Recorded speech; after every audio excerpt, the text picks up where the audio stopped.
Hey everybody, this is the Mrs. Wolfie from our Half Acre Homestead, and I promised you when I made those fruit cakes that I was going to show you other ways of making homemade gifts from the heart.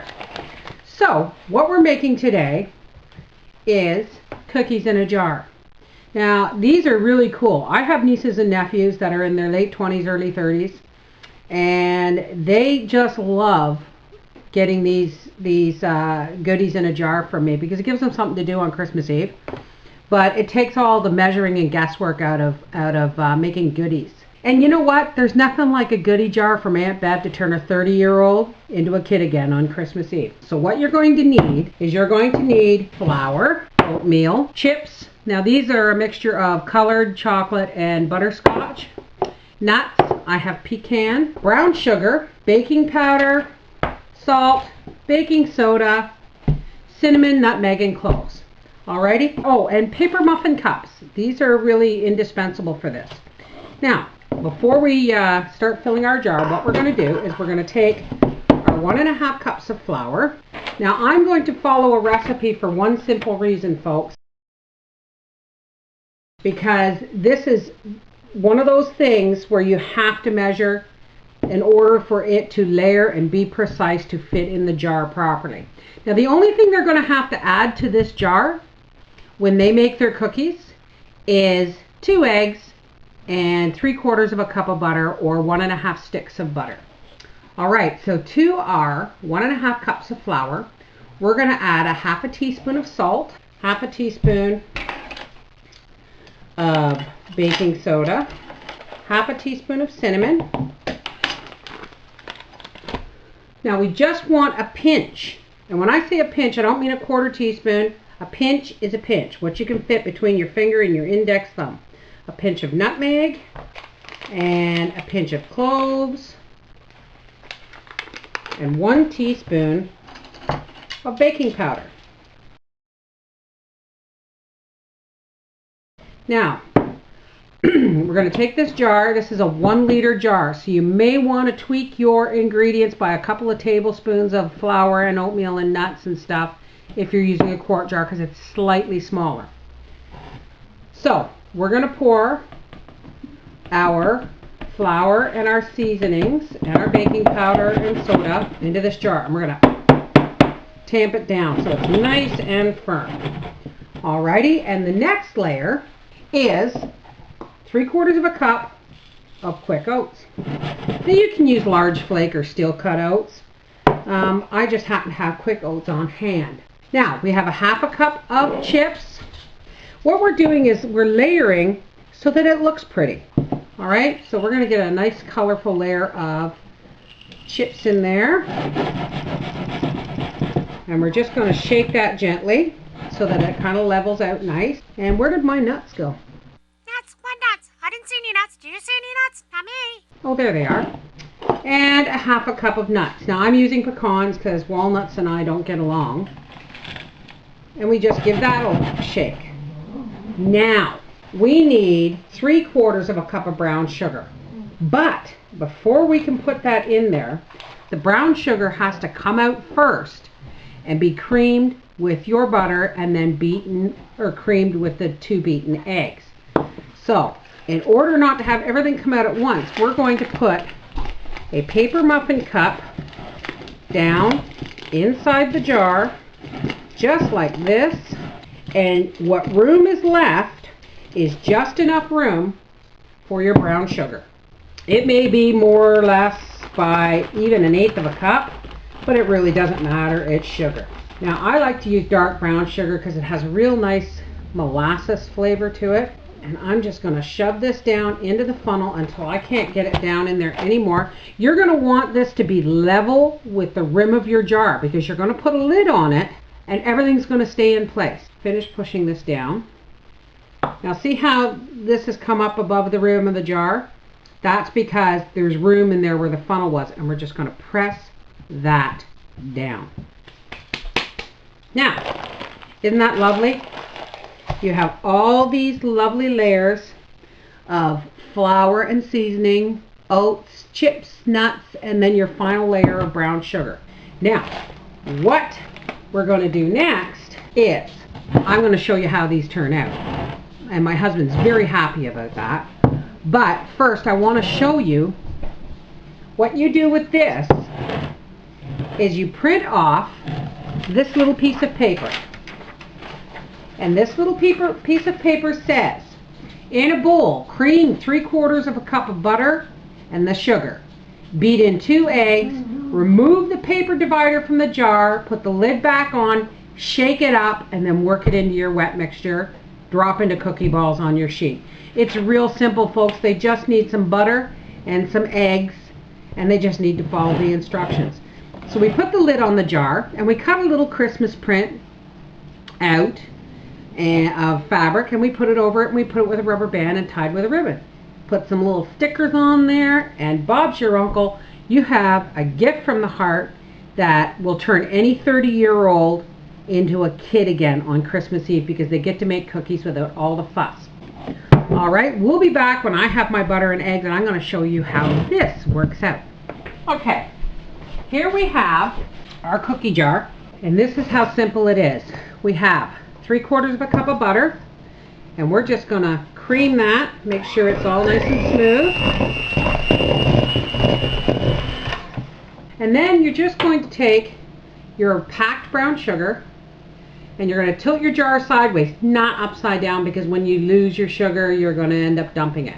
But you're just going to take your finger or a spoon, and you're going to work it in down to the paper, and you're going to take out that brown sugar until you can grab an edge of the paper, pull out the brown sugar. Okay, so I lost a couple of nuts in there, kind of like my family tree. Shake it, and you find a couple of nuts every time. Anyway, we'll do that, and then we're going to cream this into here. And if a couple of nuts falls in, it's not a huge issue. As you can see, it's going to cream up nicely anyway. Now I'm going to crack in my eggs, and we're going to beat those in. Alrighty. Now here's the fun part.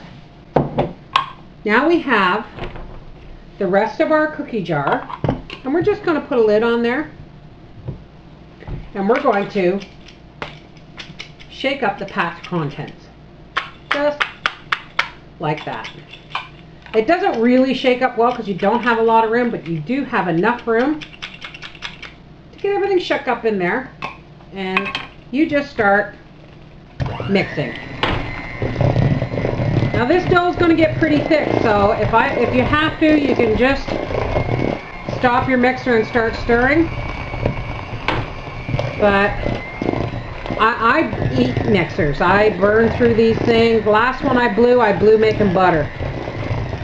So this looks pretty thick. I'm going to shut the mixer off. And don't kid yourself, my husband's 44 years old, and as soon as this camera's off, he'll be over here licking the bowl. We're just going to mix the rest of this in with a spoon. Now these are a drop cookie, and once again, this is my recipe, folks, but you can make it your own. You can add, as long as your measurements of flour and sugar and butter and eggs don't change. You can add thin layers of coconut, you can put in steel cut oats, you can add raisins and currants, you can, whatever suits the fancy of the person that you are making the cookies for. So as far as I know, other than Howard, we don't really have a whole lot of nut allergies in my family. So these are just going to work out fine. Now look, how easy was that? Alrighty, I'm going to get a smaller spoon. Well, let's just use this. Let's just use my measuring spoon. I mean, heck, they got to be good for something, right? So I'm going to take the teaspoon measure, and I'm just going to start dropping these on the parchment, just like that.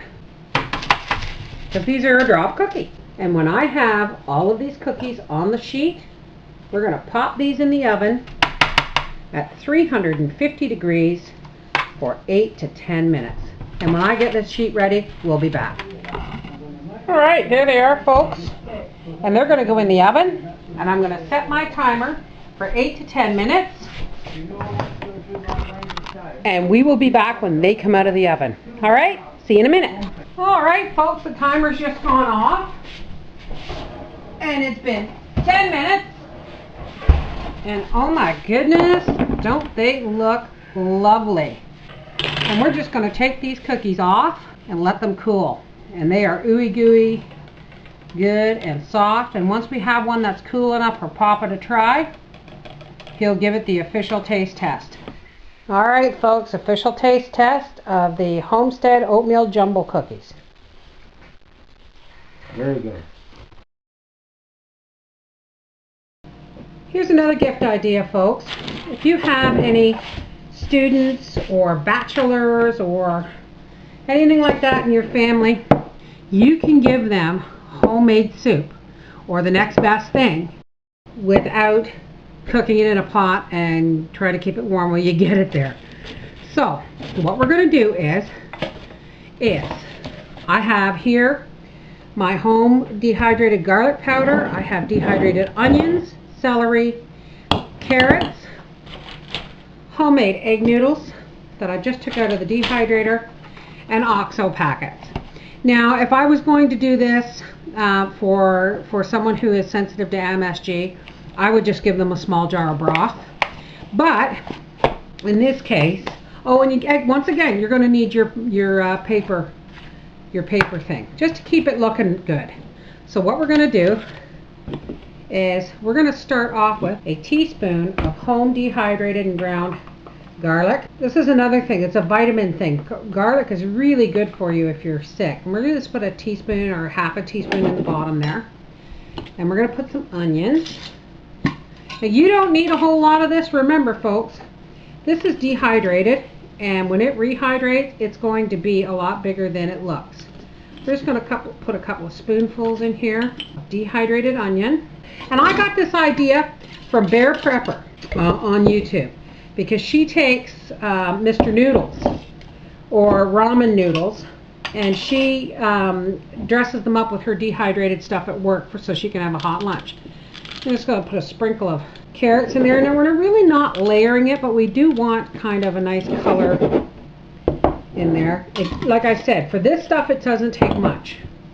And then we're going to put in a little bit of dehydrated celery and leaves, because celery, whoops, there we go. Oh, that looks nice, doesn't it? Now, these are my homemade egg noodles that I've dehydrated, and when I'm done this, I'm going to dress it up with the little piece of cloth like I showed you with the cookies, and I'm going to put a label on here that says bring to a boil 3 cups of water, add flavor packaging, and just dump the contents of the jar into the boiling broth. Bring back to a boil, cover, and let stand 10 minutes. Now, of course, there'll be microwave directions, but I'm not a big fan of microwave. So there we go. And now we're just going to put our OXO packet in. This says 3/4 of a cup of water. So I'm going to actually put 2 packets in here and press it down in on top. And that will actually hold things in place. And voila, beef vegetable soup for your favorite bachelor or student. Anyway, beef vegetable soup in a jar, another convenient gift. I just want to show you one more project I did, and I'm really upset because I did this all on camera, and for some reason I'm still not used to this camera and it came out all blurry. So I'm just going to have to show you what I did rather than take you through it. It's the same principle as the oatmeal jumbo cookie mix jars, only this is Homestead Rocky Road. And what is in this jar, we have nuts, a layer of candy bits, in this case it's colored chips. Then I pressed down a half a bag of miniature marshmallows inside, and I put again a paper cup or a piece of wax paper, and I pressed down the miniature marshmallows, and I filled the top with 3/4 of a cup of chocolate chips. Now, the only thing you're going to need is a half a cup of peanut butter and a tablespoon of butter or margarine. And what this says is Homestead Rocky Road. In a double boiler or microwavable bowl, melt together a half a cup of peanut butter, 1 tablespoon of butter, and add the chocolate chips. Melt them all together and set aside and allow to cool somewhat, but do not allow it to set. In a separate bowl, dump the rest of the jar contents.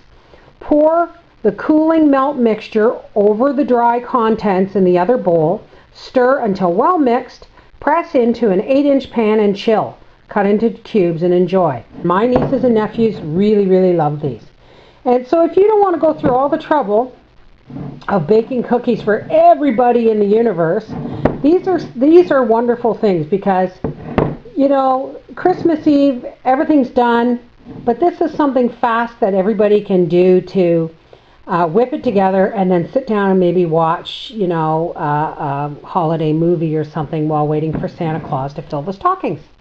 Anyway, this is the Mrs. Wolfie from our half-acre homestead saying, you know, it doesn't have to be expensive. It doesn't have to be bought in a store, because the gifts from the heart, there's my soup and my Rocky Road and my oatmeal jumbo cookies. These gifts are the ones you'll find that people look forward to year after year.